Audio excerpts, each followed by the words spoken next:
Oh boy, Lincoln Rock. Well, USC, big expectations coming into this year. We're gonna see what Lincoln Riley, what he's saying about our spring practice, about what he's seeing from our USC players. This offseason was very big for us. Last season was not how we wanted it to go. So we spent a lot on our roster this year, maybe more than other years. LSU spending a lot on their roster, a lot more than what was told. It's a lot more rounded into 40 million. USC probably around maybe 30 million. You never know. With I think they brought over 35 recruits from the high school ranks and that nature to get the number one class. So probably some very high productive guys, but go through that list. It's not. There's some corners in there, but it's not like 6'3", 6'2". When you saw like LSU, some of those classes, you saw a 6'5" guy coming out there. I'm like, what? You ain't gonna have that for every class. I'm just saying, it might be well rounded around the 6'2", 6'3s. I don't want to see you little 6 foot. If you got to be 6 foot, you got to be that dude. You know what I'm saying? But I'm not trying to put no expectations on these boys. I just want to see good ball get into the playoffs as a USC fan. That's what I want. Some great defense. And just I want this one game. The lower teams that we have are out of conference games. If we play some like Fresno State or something, can we hold them to 0 points? Can we hold them to 3 points, 6 points around there? Last year, Georgia Southern scored like 17 on us. Like, come on, man. We can't have them going 2 touchdowns, and one of the touchdowns was like a 20-yard, pass around there. So I want to see like some AJ Hawk. Well, not AJ Hawk, but who am I thinking of? Brian Cushing and guys of those nature. The roided up, white linebackers. So those dudes might not last in today's era. Maybe too slow, too bulky for today's era. You gotta have them 225 dudes running that 4-3 AJ. What was it, AJ Styles or Sonny Styles for the Ohio State Buckeyes ran like a 4-3. Dude's absolute freak for the position that he plays linebacker. But hopefully the dudes we brought in, I don't think I think we recruited some D line mostly, but the linebacker position has to get that. We were breeding linebackers at USC. You can't have that all at Penn State. Penn State can't just take the title. We got to show Willie McGinnis. Like, come on, we've had some dudes in there. So hopefully, what Lincoln's saying in this press conference right here is good. We brought in some wide receivers too from the. That's what I'm excited for. Booby Feaster. If you haven't heard the name, now you know the name. Yes, sir. Ethan Bowie Feaster. He's supposed to be good coming out of Texas. When we pulled Bowie Feaster, I was like, okay, we serious now. So they must have gave him a pretty large bag to come to USC because probably could have stayed home, played for Texas A&M, but he probably didn't fell in love with those schools. Fell in love with the Trojans. And that's all we need to hear. Stay home. Jakeem Stewart's here too. Jakeem was really good on our defensive line. They pulled the dude. They switched the dude from Ohio State, Caden Dixon Wyatt. He goes to USC, and some other dudes too. Hines from last year. He's a returning receiver. So I'm excited, but I'm also scared because we don't have Notre Dame on the schedule. We kind of blanked out. We ducked Notre Dame in a sense. So I would say some of the blame, yes, put it on USC for that. Indiana's on our schedule. Ohio State coming up. Oregon. We do have some big games. Those are playoff games to get us in the playoffs. So if we go 1-2 in those, we probably won't make the playoffs. In my sense, but you never know. But let's see what this liar is talking about. Coming up on the end of spring, any position group in particular that you walk away from this feeling, especially encouraged by or more encouraged by than you were before? I would put receiver in that category, just because there was so many new bodies, and then not having Tanook here, or able to go this spring. You're kind of interested to see what that would.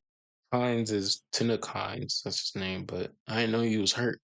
And then Wayman Jordan was out too. So two top guys that were returning from last year, coming in hurt for this year. So hopefully they'll be ready for August. It's Look like. I mean, the whole room, really, other so than they get right. Sims and a little bit of Romero Ice, I mean, really the whole rest of the room was completely new. So that group, I think, has performed, and we've got some playmakers in there. I would probably put tight end in that very similar category for similar reasons. Obviously, a lot losing Lake, who, performed so well. No, defense isn't his side of the ball. But I would love for him to say, like, hey, our linebackers are good instead of the basics, Lincoln. Instead of just saying, oh, our wide receivers, our quarterback, our tight end, the shit you're familiar with all the time and that you were so good at last year, Lincoln, in all the big games, right? That's your strong suit. That's what got you Kyler Murray in this big contract in the big house with the lake and not the lake, but the big old pool and seeing all the beaches and sunshine. No, you should have stayed in Norman. Should have got it done. What's it called? Ain't no love in Oklahoma, buddy. Shoulda stayed there. Ain't no love in Oklahoma, Hard edge. Shoulda just got it done out there. They loved you, but you couldn't get done in the big games for them. It was always high scoring, but your defense couldn't get it done. So I would just love one time, just one time. I would love, just as a fan, I ain't asking for too much. I, So consistent for us over the last few years. Kind of interested to see how that room would step up, and definitely been encouraged there. And I think the last one that comes to mind for me would be linebacker. I think both Dez and Jaywalk have taken some really good steps and have really taken to what we're doing defensively quickly. And then I think some of the depth Thank you. Good job. Yay. Yay. would be linebacker. Like this Uh, I guy. think I think both Dez and Jaywalk have taken some really good steps and have really taken to What does steps mean, though? Hmm? We've heard this last year. Oh, everybody's taking steps. Oh, we look good. We look better. I know. They like to keep it simple as a coach. You want to don't tell everybody what's going on in your program. I get it. But we did hear this last year. We did hear this exact same mother thing last year, my guys. Switch it up. Something. what we're doing defensively quickly, and then I think some of the depth that started. I thought we had more fun, Hall of Famers than that. That's a low. If y'all can't see it, but in the back of him it says 14 Pro Football Hall of Famers. I really thought we did have Staff more, but we have some dudes in like probably some All Pros in there. Shout out Marcus Allen. Shout out dudes we did have. What's my boy's name from the Steelers? The wide receiver. Come on. If you the 80s and not 80s, 70s. You know what I'm talking about. Stallworth, Lynn Swan. There we go. Shout out Lynn Swan. With Devin Bryant, with Talanoa, Newbie, Cheese, kind of some of those guys. Like it's definitely been fun to watch that group go, and they've been very steady throughout. Very fun to watch. Very fun to watch. Not coach up, but very fun to watch. You pick up what I'm putting down right here. You gotta see. You gotta hear what he's saying, mother. Yeah. See, you can't be small brain. You gotta hear every word. I'm listening, Lincoln. People listening. Hey, you didn't think this was gonna happen, but it's happening. Okay. Spring, and we definitely have some depth All there. right. Tamir, I mean, we got a good I'm group right saying. there. So those are three off the top of my mind that I was very interested to see, that I'm pretty excited about leaving spring. What have been some of the biggest individual or collective surprises from camp?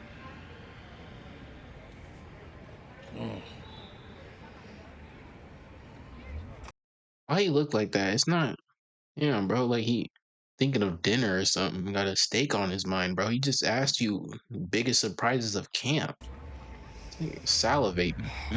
Individually, Yes. I would say I think some of the just young O linemen and D linemen, I think have you're always wondering, the trenches. It's a grown person's game in there at this level, and you're Yeah, I wonder if you can handle that, huh? Seems like you're an outside guy, not a trenches guy. Love the oohs and ahs, but not the hurs and hurs. You got that? always wondering how some of those guys will do, even though they're talented and Hurs. they're going to have really good He doesn't futures like. here and all that. Like, He likes what would they oohs. look like in that first spring? And we definitely have more in there that are closer to being ready to contribute for this team than not. I think the competitive depth is what I thought it would be. We have a lot of competition at every spot, even spots where you might look and say, oh well, this guy's just going to start because he came back and all that, or he was productive before. Not necessarily, and that could happen at a lot of these different positions with some of the talent that we have on this field. So, yeah, those are. I mean, there's so much. It's obviously it's a general question. There's so much. Honestly, could go through all different position groups, and there's always a lot of things that excite you. But yeah, I mean, I Very think we're much leaving the so. field just overall. Be excited to see what we do here the rest of April and what these guys look like coming back off of summer. Get a few of these guys healthy. The few guys that aren't here, we'll get them here. Should be a pretty fun team. We told the guys after. It's the last time that a SC football team will walk across the street here. Which is kind of wild to think about. Been doing it, for a long time. Wow, coming out. No more coming out. No more? What happened? Oh, the facility must be beautiful. It's getting built. Should be done next year, I suppose. Their new facility and everything. So that's what they sell in the recruits is their new facility that's being built right now. So it must be sharp, must be nice because they've been going outside, walking outside for the longest time now. And he's been there for 5 years, so he's seen it. So And so we told them our next job here is to make sure the team that walks out those doors, late July, early yeah, is in the play a CFP or something. That's what your next words is. The next time they come out here, they're in the CFP. Yeah. August is much improved and ready to go Oh, in. What have you seen ready from to Jaden Mayava as far as go in the taking that next CFP. step with his leadership skills? Yeah. Yeah, overall, Yeah. he's just had a fantastic spring. I mean, he's just been much, much better than he has been in any practice, any practice period that we've had. I mean, his comfort level, and I think I said the other day, his comfort level combined. Shout out my offer, man. Before that Notre Dame game, I thought he was gonna win Heisman, honestly. They had Mateer, some other guys, Mendoza ended up winning it. Jeremiah Love was also a finalist, but other than like those Oregon games that hurt Mayava in the big games hurt Mayava. So, but other than that, like small games. Hopefully, he can build off of last year and uh, manage those big games better because he could be a dark horse for Heisman. That is my dark horse. So, With he's having to do it with a lot of new skill guys. I mean, literally, pretty much everybody but King, he hasn't played with on the skill, like everybody, and to be able to come out and produce and be consistent like he's been the entire spring, hasn't had bad days. He's taking care of the ball. He's commanded, and yeah, I mean, I think his confidence in leading. I think also knowing that some of these other guys that were leaders are gone, and the team and the offense are looking at him to this siren though is annoying. be a leader and to have that presence. It's growing kind of like his game is, honestly. It's like right in sync with his game. It's just more confidence, more personality, more swagger, more attitude. Oh And yeah. our guys, like our team, our guys feed off that when he does. And he's been like that all spring. Cam, Shout there out. 4 practices a week. Now that you're at the end of it, how did that play out for you guys? How did you feel it worked? Yeah, it was good. I mean, there's like anything, there's some benefits and there's some things that sometimes you don't love. Maybe we need to work on this. Maybe we need to work on that. It was good all the time. Practices are like I'm not trying to critique everything, my brother, but like damn, we need some bad practices. We need. I know you about to say we need to correct some things, but maybe we just look too good. Maybe we just nice right now. We did look nice last year, and then a team looked nicer than us last year, and then another team looked nicer than us, and then another team. Oregon, Notre Dame. Who's the other ones? Oh, it doesn't matter. You can get the belt if you don't have that defense, homie. I'm just saying. And we got As the much belt about it, last but year. I think it was good getting into some back-to-back practices because obviously the season and camp feel more like that. I think it was good in terms of getting through these practices where we've got a good idea of what these guys can do and what they need to do to get better, and so do they. Because coming up, there's going to be some time where they've got to put some of their own individual time into it, and when now they've got, I think, a much clearer picture of what we're doing on all the sides of the ball and what they need to improve on, and now you got all this film to go back and watch, and so. And then I think there's some obvious advantages to getting done a little bit early in terms of injuries and getting guys healed up and not just ready for the season, but getting some guys ready so that when we get back there in the beginning of the summer, that they're ready to go full speed into our summer training session. We haven't asked you about rev share and NIL in a little while. It's been nice. Hell yeah. I mean, yeah, that contract's nice too. And the PJ they gave you and the house they gave you, I think 2 houses, right? The reports and, you know, private jet and all that stuff. Yeah, I bet it all. The LA lifestyle, The man. talk has been that It rosters are must going up to be 40 million plus nice. maybe 50 million the next year. I'm curious, just your thoughts. 50 mil? Hold on, excuse me? See, what is that 20 mil for the NCAA? Does that mean anything, bro? Like, I don't think it, but I guess boosters can come in and donate more. But I thought there was like a 20, the NCAA made a $20 million limit or something. I don't get, I guess it doesn't matter anymore. So, The till talk, hell breaks loose. the talk has been that rosters are going up to 40 million plus maybe 50 million the next year. I'm curious, just your thoughts on where we're heading with that whole system and where we should be heading, maybe. He's smiling a little too much for me. I know he's in LA. I know it's life is good, party's good, but my goodness. We need no, I'm not calling for your job, Lincoln. I'm not doing that right now. I'm just saying what I prefer, okay? I prefer an old coach that's grumpy and hard nosed like that. This is 2026. I get it. Pete Carroll was happy go lucky. No, no, no, no, no, no, no, no, no, no, no. Pete Carroll, 2026. Maybe it works, maybe it doesn't. But what I'm saying is, these old coaches, they still got it. Okay? This little smile you got on, we in spring, homie. I get it spring, but what do they call it? April showers brings May flowers. It's not May yet. It's April. We in the showers, okay? So it's raining hard. It's not pretty. It's ugly, okay? LA gets ugly sometimes. We know this. I don't know if where we should. It's a complicated answer. I mean, things are definitely going up. I mean, there's no doubt about that. I mean, there's a lot of things that are going up right now. Schools are having to decide, how much that they really want to invest, and fortunately, we're at a place right now that's serious about football and serious about winning, and Why does he say it like that? What is this nonchalant? We're at a place that cares about football, care about winning.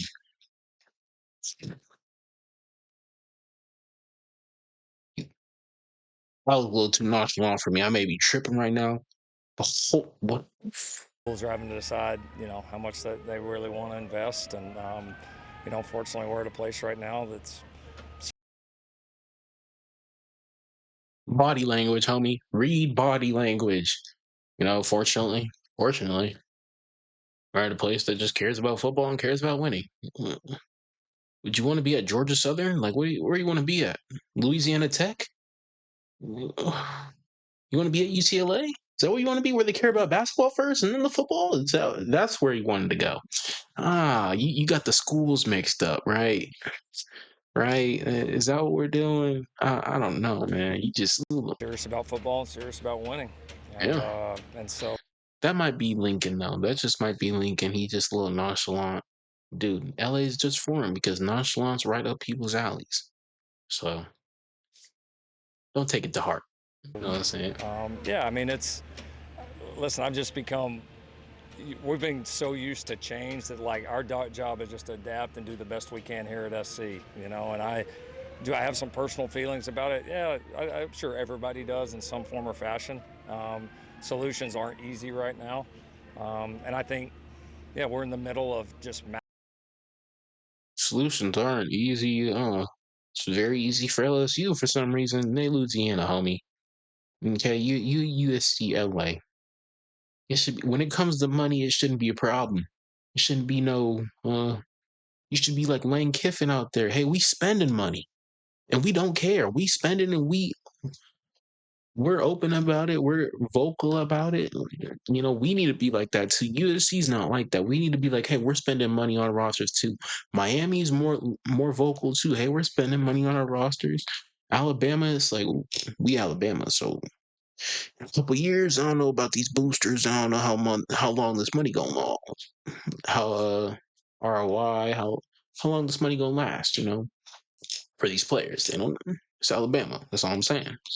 But Massive changes, and at some point, like when all this settles, we'll all look back and see that we're kind of in the middle of it, and things will continue to evolve and change and get better. But I think we kind of all know what it is right now, at least, right? It's more defined than it's ever pay been. for I play, think homie. everybody understands kind of the playing field right now, and yeah, I mean, I think the progress that we Let's put up made or kind of shut off the up. field in those first couple of years, now looking at how this has evolved, not only was it important, it was absolutely vital.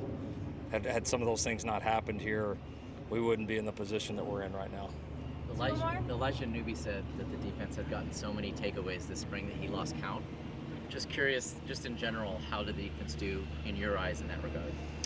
Yeah, I mean that's kind of a hallmark of Coach Patterson's entire career, and we've done a good job, I think, blending a lot of what he's done historically with also some things that we felt strongly about in terms of what we.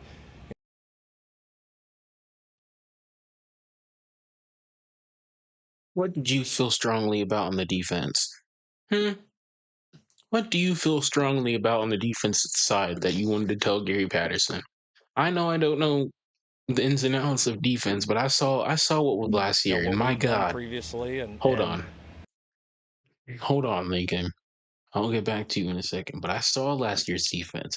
I saw how many gaps you had, how many filled spaces there was in your defense, how many offenses picked us apart and things of that nature. So I hope so. What did you tell Gary Patterson that you need to implement with his defense? I don't know. Could have been some stuff, ins and outs. He wanted to do whatever, cool. But Gary Patterson, hey, I want to see something new. Whatever Lincoln told you, scratch that. Do your own thing, buddy. Do what is necessary for wins at USC. Get us back to prominence. Top 10 dominance. CFP playoff contentions. That's what I want to see. I know it's what I want, but it's where it's great having a guy of his experience to help us find the right mix of what's going to be best for this group and our skill sets. But no, it is. It's we're aggressive. Um, we're aggressive in coverage. Windows are tight. There's a lot of competitive plays out there, and we had several guys that made a lot of awesome competitive plays. And I think that'll grow more and more as these guys continue to get loose to the style that we're going to play defensively and the techniques we're going to play and how we're coached. Because there are some real differences there to what we did previously, especially more in just kind of technique and the fundamentals and the mentality behind it, as much as this coverage versus that coverage. It's very different. And like I said, that's just anybody that's watched Gary through the years and his defenses, like that's been a constant for a long, long time. And I think our guys, especially from like mid-spring on, started to really understand that and understand how he wants our guys to play and his vision for it. And I think with that, confidence goes up, guys start playing faster, and then they start making more plays. And definitely the second half of spring, you could see that just grow and grow and grow. hey, thank you, Lincoln, for your input on what's going on at USC. I appreciate it. Shout out Gills Arena. Shout out what they got going on. But that is it for today, y'all. Let me know what y'all think of USC. What's going on? Y'all got high hopes for them. USC fans, if you listen and if you're tuning in, you probably hate me at this point. But if you're not a USC fan, thank you so much for tuning in. Let me know what's going on with my program. And let me know a record.